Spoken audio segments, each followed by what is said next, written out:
we welcome you to the event that we've been waiting for, the honorary street renaming for the legendary John Preston Pete Hill. Can we just celebrate? Pete Hill Way is up. The renaming has occurred right here in Homewood, a section of Pittsburgh, Pennsylvania. And it's Kevin Cameron for Pittsburgh's DSEN, and I'm here with a family member to talk about the renaming of the street. That was your great uncle. The plan of baseball by black youth has decreased over a number of decades, right? And it's important for people to understand the people that actually helped start the game in our community. And this is a great way for people to actually have that understanding of who John Preston Hill, and they called him Pete, right? Yes. Okay, who exactly he was. Yes. And there were a lot of great remarks outside about this particular renaming. And something that stood out to me during the renaming ceremony was someone said that he was actually inducted into the Pro Baseball Hall of Fame 2 times. Yes, it was. The first time they put him in under the wrong name of Joseph Hill. Okay. But as I did this research along with Zan Nelson, I came up with it was John Hill. 8 years ago, our family received a phone call that changed everything. A baseball researcher was looking for descendants of a Negro League legend named Pete Hill. We had no idea who he was. My father always said we had a great baseball player in the family, but we never paid any attention to it. Yeah. So I think about 1910, and Ancestry.com called us and said, hey, you got a great baseball player in your family. And then from there, I notified the Culpeper people and they did the research. We discovered not just a baseball player, but a 5-tool phenomenon. A man who hit .324 over his career, a man his contemporaries called the most dangerous man in a pinch in baseball history. And Bill James, the influential baseball writer, historian, and statistician, widely recognized as the father of sabermetrics, otherwise known as the statistical analysis of baseball, described John Preston Pete Hill as an elite and historically significant player.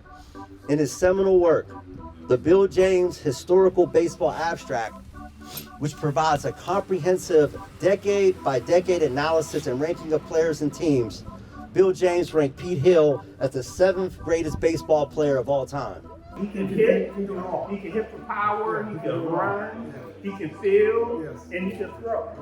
5 tools. So that's basically saying, everyone, he can do it all. Exactly 100 years after his final season as player-manager of the Baltimore Black Sox in 1925, we honor John Preston Pete Hill.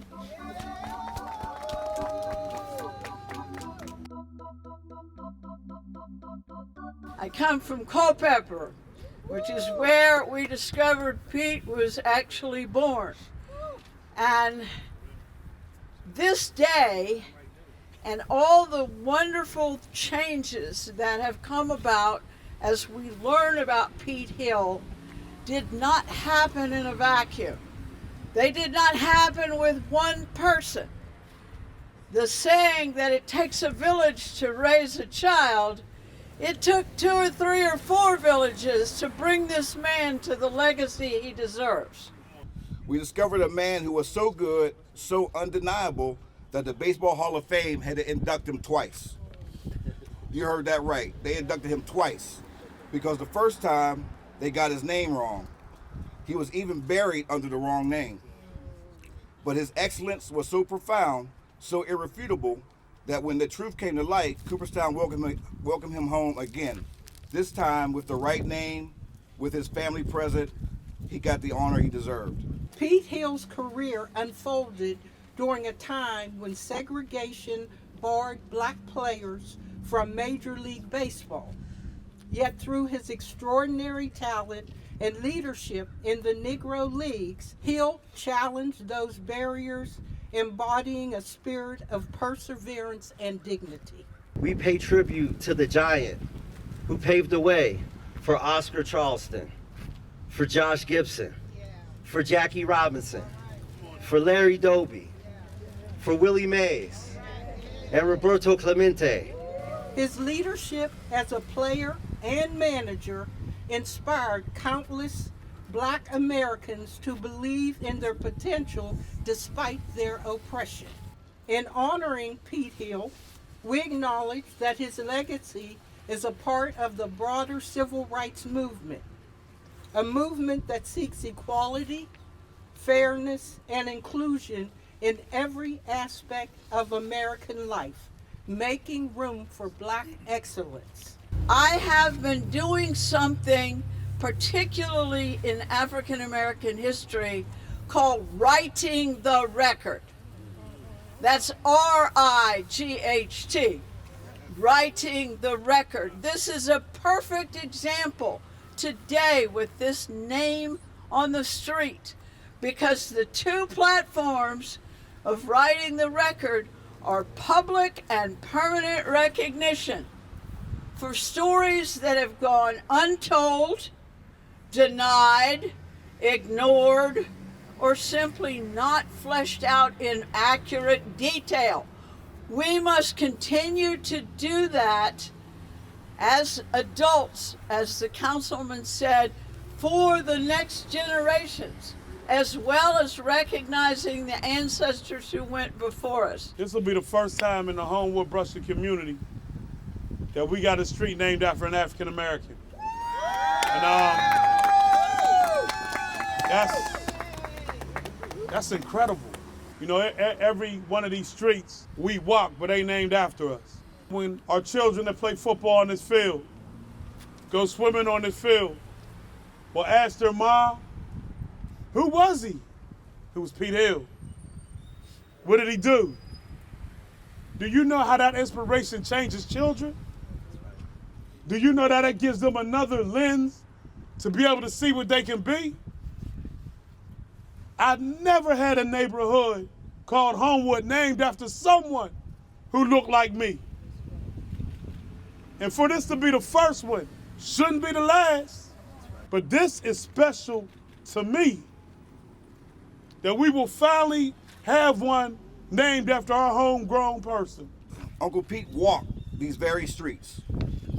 He lived right here in Homewood. And from this neighborhood, he became immortal.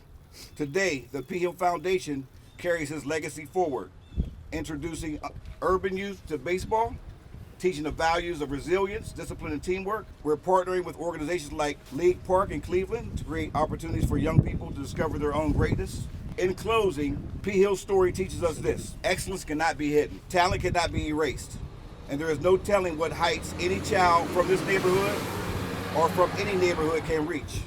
From Homewood to Cooperstown, from forgotten to unforgettable. Thank you for giving Uncle Pete his rightful place. Thank you for making sure that every time someone walks down the street, they'll remember greatness lived here. Can we put our hands together for the Hill family? Because this would not be possible without the Hill family. I just want to thank everybody from Homewood that came out and all my relatives. You know, I'm not much of a talker, but hey, thank you. Make it happen.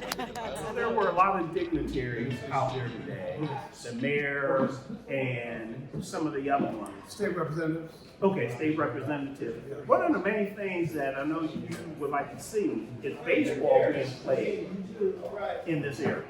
And that's something that you'll work on also, right? Good job. Yeah, thank you. I spoke to the council person. They told me, let's get baseball field in Homewood so we can bring the kids back to play baseball here. Sure, sure. Now that we have people from Latino kids here now, I would like to have those kids too. Excellent. So it's all inclusive. It's all inclusive. We want, you all want everybody to play baseball. Everybody. It's not just black kids, if it's the white kids won't play, they're welcome. Sure, but it's all about understanding the history Of the baseball. Now, all these communities around here, from Greenfield, Squirrel Hill, they all have beautiful fields. Homewood has none. and that needs to be recognized. Yes.